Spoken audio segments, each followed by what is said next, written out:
Right, okay. And we're not going to take much longer because we don't have that many questions, really. I mean, after this one, I think we have let's get just three more. That's okay. So I think the answer we were talking about the obtaining the Orthodox ethos in the midst of heterodoxy and all the influences there. And so that if you don't have examples, it's true, it's very difficult. You have to have examples. One of the hardest part for everybody outside of a traditional Orthodox country, the hardest part about becoming Orthodox is obtaining the Orthodox ethos. And you see that in America. You'll talk to very zealous Orthodox Christians, and yet many times you'll see that they're still very much a part of the culture and the way of Christianity that they learned in Protestantism.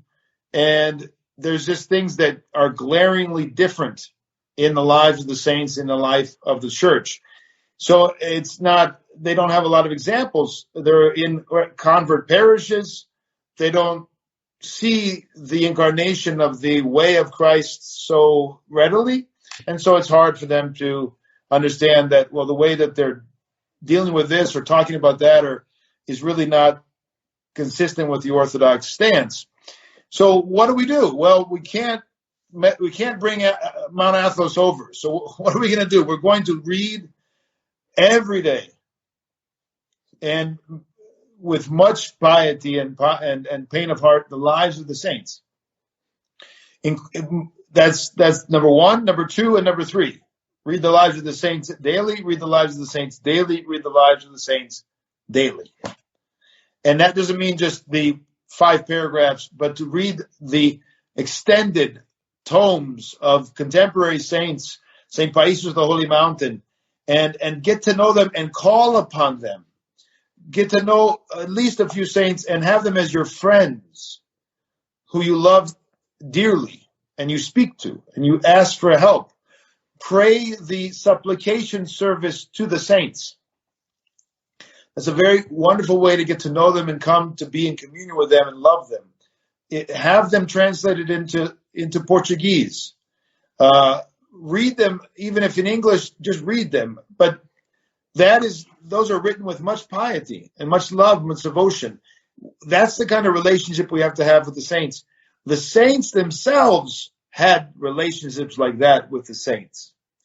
And that's how they imitated them and therefore Christ, because Christ lives in all of the saints and they are all little Christs. So we have to be friends of the saints to acquire what they had, which is the Orthodox ethos, and to put aside the old way, the old man, which is the way of the world, which is at war with the way of Christ. Next one is by Leonardo da Silva. Okay, what do the fathers of the church say about the risks of academic theology or of theologizing as a purely intellectual exercise? Okay, so this is an important question because this is one of the major problems we have in the church today. And let me just say it very clearly so everyone understands. The demons, according to the Apostle James, tremble and believe. Many academic theologians are worse than the demons. In other words, they don't tremble and they don't believe. To be an academic theologian is not at all like to be a true theologian. A true theologian, first of all, is one who's been purified through asceticism, through much prayer and fasting, through humility and obedience and submission to the church. An academic theologian could have none of that and be respected and be published and all the rest. Academic theology, the approach, in other words, to God and his revelation and his continued presence in the world, in the church, that approach that has none of the presuppositions that we're talking about is extremely dangerous and a threat to the church when bishops present those people as authorities in the church. This is exactly what happened in Vatican II. Such academic theologians were the authorities in drafting the text and presenting the new ecclesiology, the new teachings of Vatican II. And in some ways, Crete, the council that happened in Crete, imitated Vatican II in many ways. So it's a major problem. And that's why, again and again and again, you will hear me say, read the lives of the saints, run to the saints, be friends of the saints, and follow the saints. You don't hear me ever say, or you don't hear any of the saints say, read academic theologians, study academic theologians, immerse yourself in academic theology. Now, can one be a pious person and do academic theology? Of course. Is that the majority? No. It's a small minority in reality because of the nature of the beast of academic theology. There are examples of pious men who were academic theologians, but they're all, for the most part, not all, but for the most part, they were opposed. Father George Pulowski was notable, Father John Romanides. So rationalism, a rationalistic approach to God, which is acceptable in academic theology, is the basis, the ground for heresy. Speculative theology, again, this idea, this philosophical approach to theology, a true theologian does not speculate about God. He has experience of God. Speculative theology does not produce theologians, but heresy. True knowledge of God, again and again, is referred to by St. Paul as epignosis. Epignosis in Greek, which means hands-on knowledge. Like St. John the theologian who said, we touched him, we saw him, we heard him. He's the great theologian, St. John the theologian, because he had experience, he had personal relationship, he spoke from experience. This was epignosis, hands-on experiential knowledge. This is the kind of knowledge we have to obtain. And this only comes through the ascetic, hesychastic, narrow life of the church. And you can be an academic theologian and be respected and not have any of that. All right, the next one. Oh, the next one is actually several by the same guy, but so we're at the end. Okay, all by Ricardo Ribeiro. Okay, so Ricardo asks, how do the Orthodox identify an ecumenical council? We How take can we identify at a time, one question at a time. There's like 15 questions, so maybe we should take time, because if you ask them all, then all right, okay. So the first one is about ecumenical councils. How we identify them, and how we identify what in the tradition of the church has ecumenical value of authority after the Great Schism. Be it ecumenical councils of church magisterium or else. Roman Catholics often accuse us of not being able to do any of these. All right, so I'm not going to give a long academic answer, to the question of how do Orthodox identify an ecumenical council, but I will point him to a very good source that actually has just addressed this very thoroughly online. If he goes to a website called Ubi Petras, and the title, I can bring it up actually, the title of the Ubi Petras Ecclesia.com or whatever, what makes a council ecumenical? There's a two-part answer, and you can go online and find that. What makes a council ecumenical? Okay, in two words, what makes a council ecumenical is the consensus of all the local patriarchs and churches. That's what's happened throughout history. And unanimous consent, let's say, is not a literal 100%, because there's always going to be some detractors. That's why ecumenical councils are called, is because we have a controversy, and usually some walk away dissatisfied and they leave the church, they're anathematized. So unanimity or unanimousness on the part of the church does not mean 100%. It means that the local churches in the persons of the patriarchs, because they're representing not themselves, but all of the bishops with them, have embraced the faith. So that's on a horizontal level, a spatial level. But diachronically, it also means that you're following the Holy Fathers. So it's a cross again, both in history and in time and space, you have agreement. Now, that's one simple answer, but obviously throughout church history, those who stand apart from the church will disagree with the church.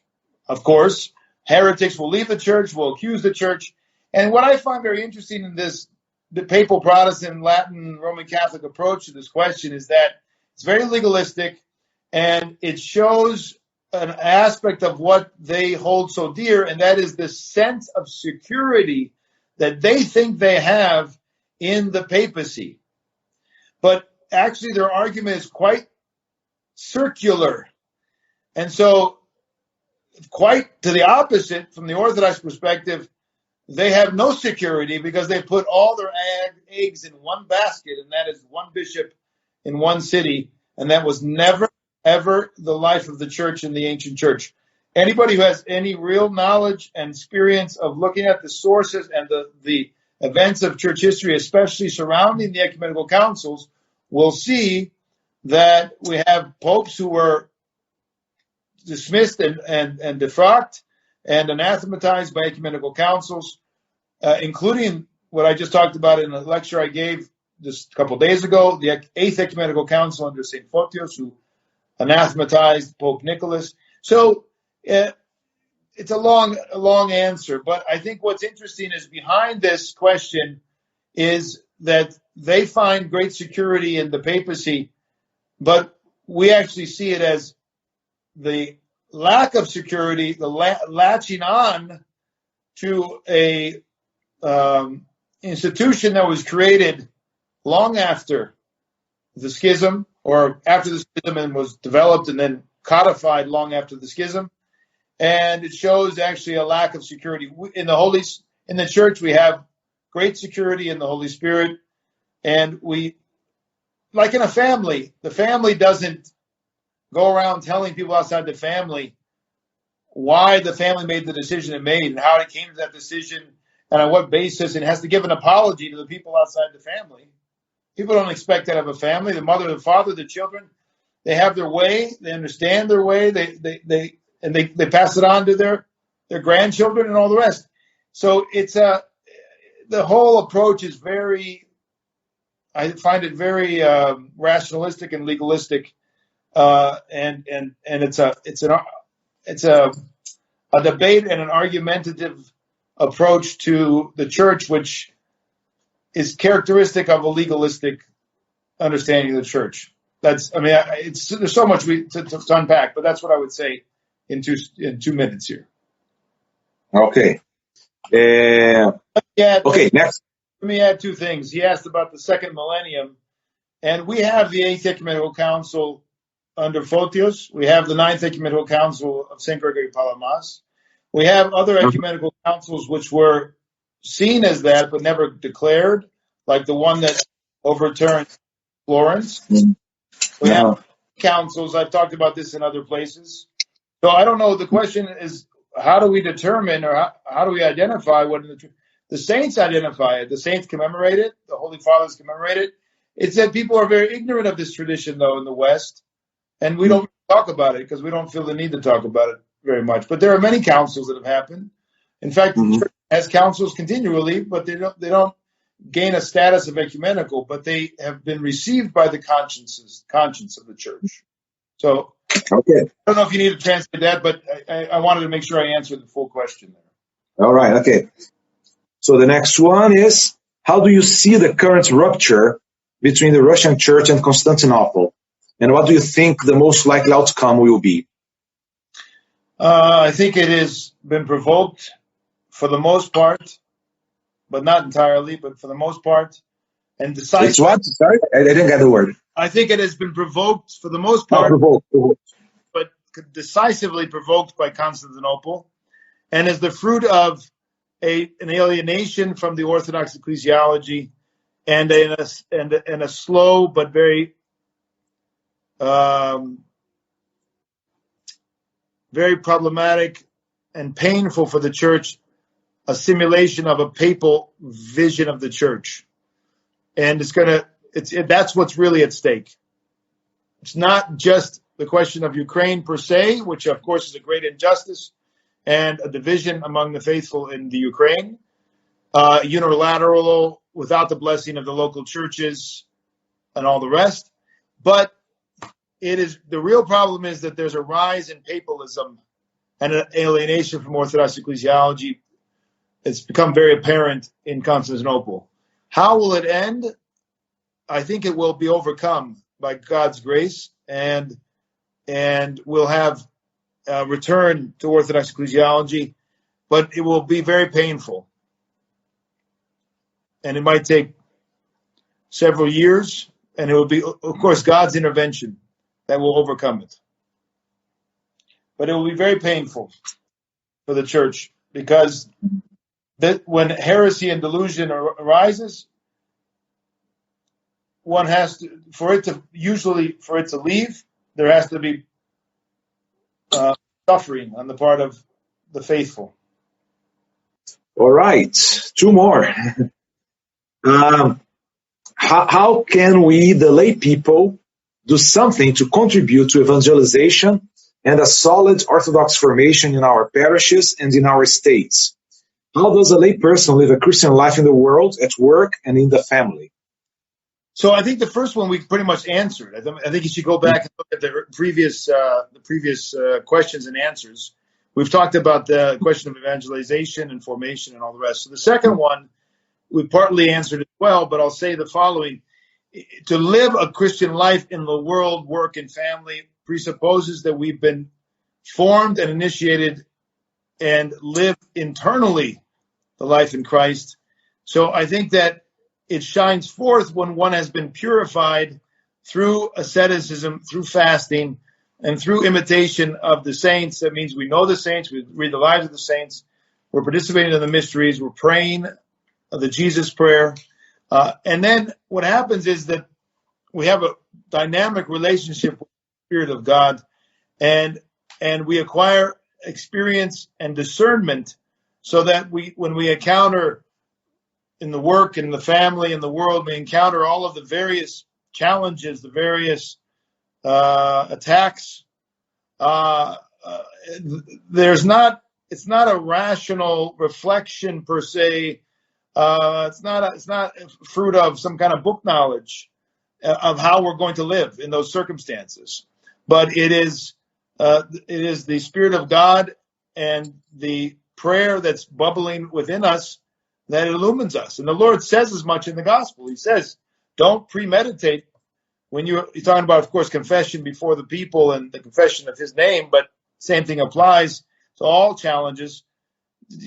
Don't premeditate. Don't sit there and think, what do I say? But I will give you a mouth, a word that will be unbeatable, unstoppable, so to speak. And so that points to the fact that if we don't have him in us, we won't be able to deal with all these varied and difficult and different situations. So he says somewhere in the gospel, when you confess, and it's translated usually as when you confess me before men, I will confess you before the Father in heaven. But the Greek says, when you confess in me. When you confess in me. And that doesn't mean just with the words, you confess me. It means that you live in him, like St. Paul says, Christ lives in me and I in him. And it's not I who live, but Christ who lives in me. So that confession of faith in the world, the work, and the family, dealing with being a Christian, that's what confession of faith means, right? Both in word and deed, giving the witness of a Christian presupposes that dwelling within. You can't confess if he's not in you. Even if you do say the right words, he doesn't show forth in you. So it's not convincing. So again, we come back again and again to the internal life of the Christian, and that means the Jesus prayer. It means constant remembrance of God. It means having been purified and keeping the commandments. So once we do that, then we can navigate life. Without that, we're going to be searching and always backpedaling and looking for answers frantically, and oftentimes we will not beat the passion and the demonic provocation. We won't make it in time. We'll be beaten first because it's not on that level. When you work on yourself deep in the cell, your little prayer closet, then the fruit of that is shown forth in the daily life. When that is absent, the daily life, you can't make it. You can't win. So you've got to go into the prayer closet. You've got to pray. When he says when you pray, it doesn't say if you pray, when you pray, alone, far from the eyes of men, there, and that means the Jesus prayer, and that means having him dwell within you and having the remembrance of God constantly. Then you don't have to ask your spiritual father every time for everything, because the Spirit of God goes in you and informs you. Over time, it's a process, but that's the goal. All right. The last one. Okay. Is there any difference between the Orthodox and the Roman Catholic devotions to the Theotokos? It's very common here. I mean, people try to find, here's where we have common ground. There's actually a great book on this by St. John of Shanghai in San Francisco on the whole veneration of the Mother of God, and he has a whole chapter on the problem in Catholicism with regard to the veneration of the Mother of God. And of course, it's a very basic and important problem. And I would add there's two actually major problems with veneration in Catholicism from an Orthodox perspective. The first is the idea of an immaculate conception of the Mother of God in the womb of her mother, Saint Anna. In other words, that she was conceived without any sin. And from the conception on, there was no sin in the Mother of God. And what's the problem with this? Well, it makes her the great exception and not the great rule, not the great example, in other words. In other words, it steals from her all of her virtue. It steals from her all of her greatness, because the greatness of the Mother of God was that, like us, and yet without any personal sin. Not that she didn't have and share in the results of the fall, in the sense that she was born into this fallen world. If she was not born into this fallen world, then the flesh that she took on was not our flesh, and therefore he didn't redeem us. She's something different than us. She's in another category. And the problem with this is that it goes back to the problem with the Orthodox understanding of original or ancestral sin. So it's a very complex, multifaceted problem that's presented in Latin theology. In their desire to exalt her, they actually have robbed her of her greatness. And that's that again is because if she was born without sin and she could not sin, and that was basically not ever a problem, not a struggle. Well, the great virtue of a saint is that there was a struggle, and they were victorious. There was synergy, and they did not work with the demons, but they cooperated with the grace of God, and they achieved to perfection in that, to theosis. From our standpoint, there's many problems, sociological problems in terms of the doctrine of the fall, and then in this day and age, they've arrived at the point where there's many theologians in Catholicism that want to see her proclaimed as co-redemptrix. They want to see her as co-redemptrix, in other words, a co-redeemer on the level of the Redeemer.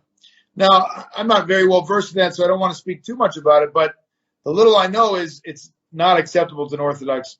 We would never do that. Again, it's an error of maybe a great piety for the Mother of God, but undiscerning. So it's a zeal not according to knowledge.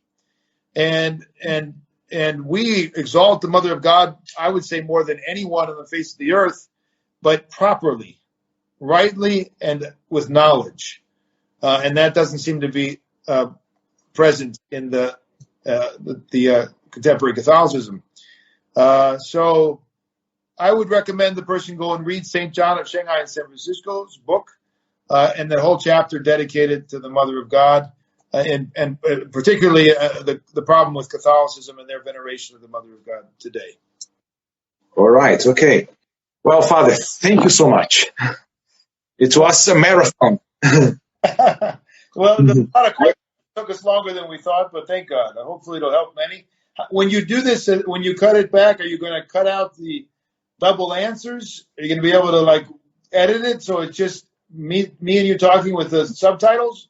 Or how will you do it? Yeah, I don't know, because the boys who are going to do this will also participate in the management of this page, of this Instagram page. I'll talk to them and we will see which is better. I think it makes more sense to cut the Portuguese parts, because then it becomes shorter. Okay. But we will see how it can be done. Keep me posted, and All right. help the faithful there. God bless you. Good struggles to you. Good Lent to you. Good Pascha. God bless. Okay. Amen. Thank you so much, Father. Thank you. It was a great joy to have you with us, and I hope that in the future we can have other meetings like this. Amen. Let it be blessed. Amen. Okay. All right. Bye-bye. Bye.